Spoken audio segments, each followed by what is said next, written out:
The ruling establishment has a lot of, they will stop at nothing to complete their toolkit of control, right?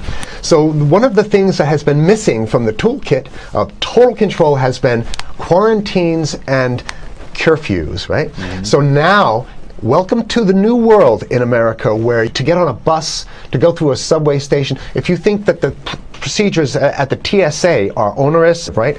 Guess this is coming to a bus depot near you. It's a more invasive way, and the ruling class needs this because, let me say, if the ruling class ever saw wide-scale civil unrest, you'd see an Ebola outbreak in America right away. Okay, so this is, what you see is that Ebola is another tool in the toolbox of the ruling class to control. Yeah, to keep down absolutely, repression. positively, 100%. This is a tool. Right. Ebola doesn't just magically start spreading. Mm-hmm. And then we have this doctors that come back here. The white people, of course, live.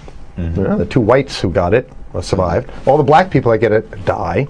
Right? It's very possible that these one of these NGOs over there is going around with a veil of Ebola or spreading it from a small plane onto villages.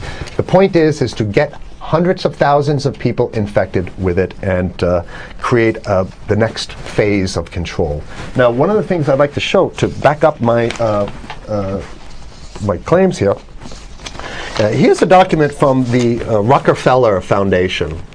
Rockefeller Foundation, right there. You can zoom in on that, where my finger is. It's called Scenarios for the Future International Development, the Rockefeller Foundation. All right? Okay, let's take a look at what they're saying here. This is something like a 50, 60-page document. I'd like you to go to page 18, if you can look at this up on the internet, but I'll read it off to you. It's called lockstep, lockstep. And this is a phrase that I used right after 2001 when I saw the entire system of the United States, including the population, were in lockstep.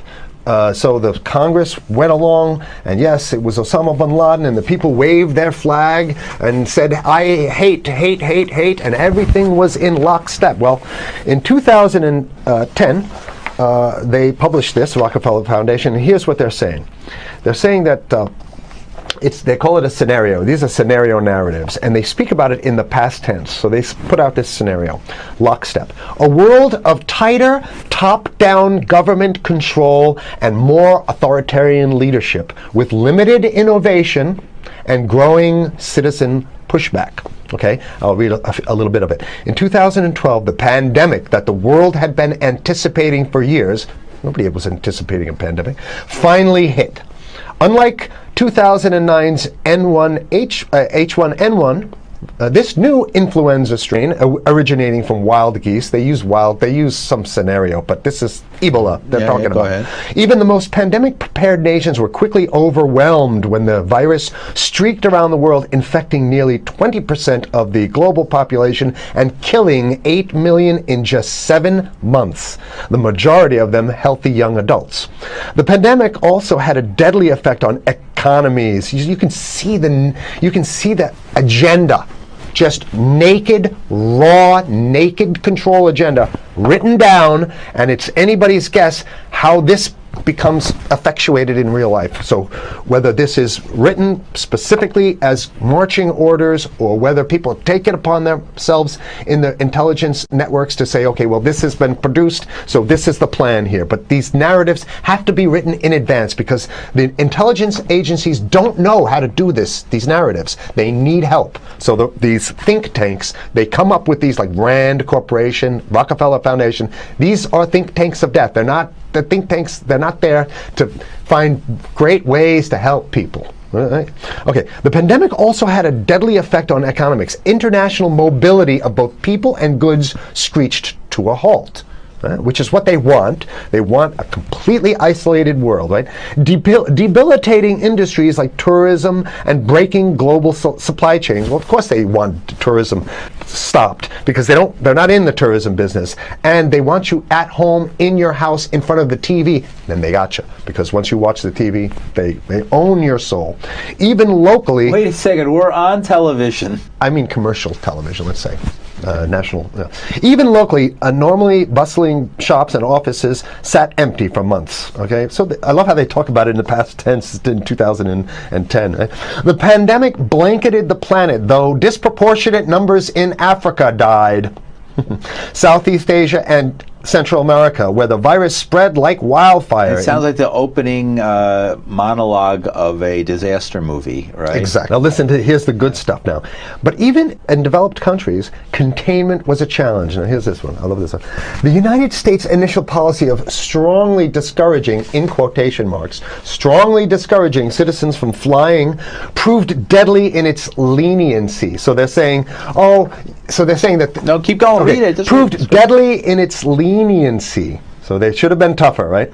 Accelerating the spread of the virus, not just within the United States, but across borders. However, a few countries did fare better. China in particular. The Chinese government's quick imposition and enforcement of mandatory quarantine for all citizens, as well as its instant and near hermetic sealing off of all borders, saved millions of lives, stopping the spread of virus far earlier than in other countries. So the message is here is we have to look towards the Chinese, the oppressive totalitarian Chinese regime as an example of what we need to be doing here. And of course, the ruling class here loves the Chinese regime because they have demonstrated to the ruling class the most efficient form of capitalism, which is authoritarian capitalism. So we have capitalism, but unfortunately we have this veil. I get it. We have this veil of democracy. This is very interesting. This is continue on. Okay. China's government was not the only one that took extreme measures to protect its citizens from risk and exposure. During the pandemic, national leaders around the world flexed their muscles, flexed their authority, and imposed airtight rules and restrictions. You can see the agenda. Okay, go. Okay. From the mandatory wearing of face masks to body temperature checks at the entries to communal spaces like that's what's happening right now. Yeah, but soon it's going to be like body. It'll be at the subway. Yeah, is that what you're saying? We'll be going through this in the sub to get on buses and the subway, absolutely, things positively. like that. And what this means though is don't think about having a cigarette, a joint on you, or basically you can't. This is a dragnet for everything. So if in order for you in other words, just like with stop and frisk, this is ultimate stop and frisk. This is the ultimate cavity stop and frisk, cavity search kind of thing. All right, so during the pandemic, national leaders around the world flex their authority. Now there's some good stuff. Listen to this. And even supermarkets, they want body checks at supermarkets. Okay, so basically what they're saying is they're building a system where every move you make, you got to go through them. You can't get food. Well, how about if you go to the farmer's market? Right. Here's the good stuff now. It just keeps getting better. Even after the pandemic faded, this more authoritarian control and oversight of citizens and their activities stuck. And even intensified. That's the whole point. So they're going to get rid of... Did that happen already with 9/11? Of course. 9/11 was how many, 14 years ago? And we still have all these draconian rules. So they're going to put the body cavity USA, searches Patriot, and all that stuff. That's right. So in order to get to a supermarket, you got to have a body cavity search. And then when there's no more Ebola, well, you know what? We kind of like this way because we have an complete infrastructure of a control grid.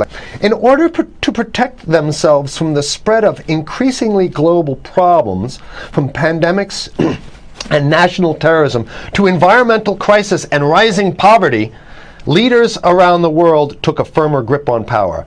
Well, what the hell would rising poverty have anything to do with imposing strict citizen controls with face masks? So they're very sloppy stuff here.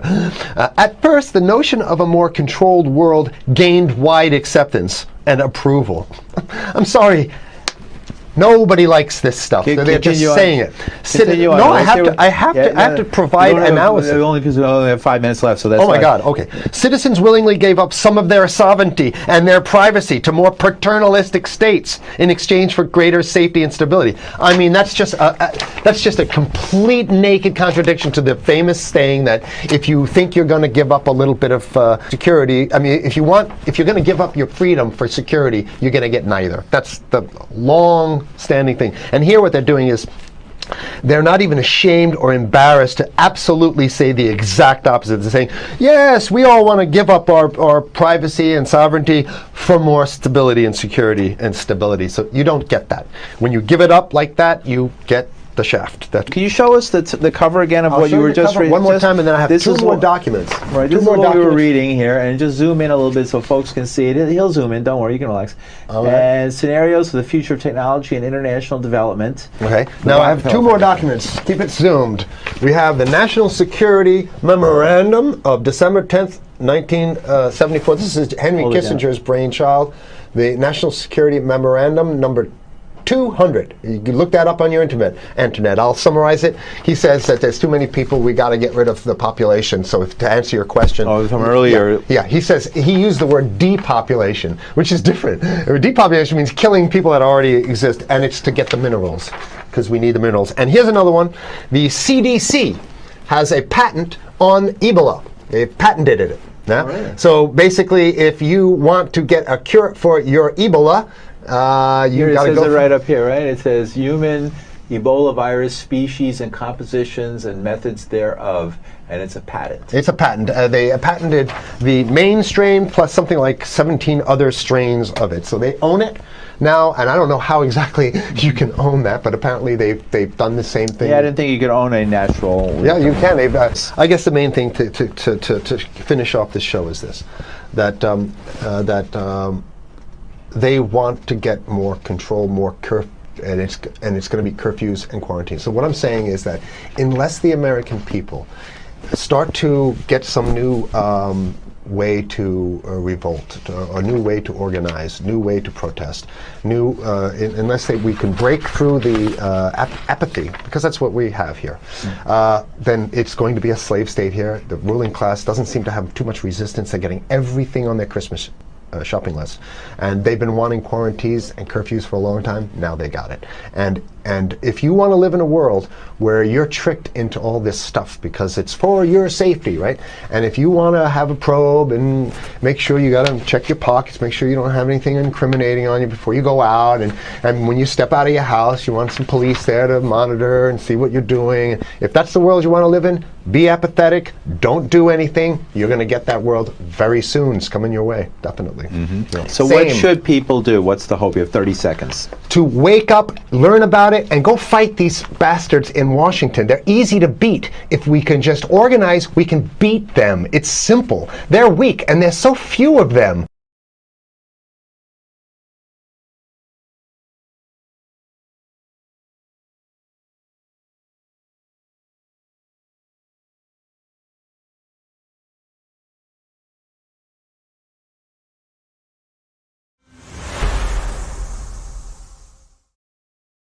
אם אהבתם את הסרטון הזה, אתם מוזמנים להצטרף אלינו באתר נאור, מקום לדעת, בו אנו משתפים איתכם את הסרטונים שיוטיוב, פייסבוק וטוויטר מנסים לצנזר.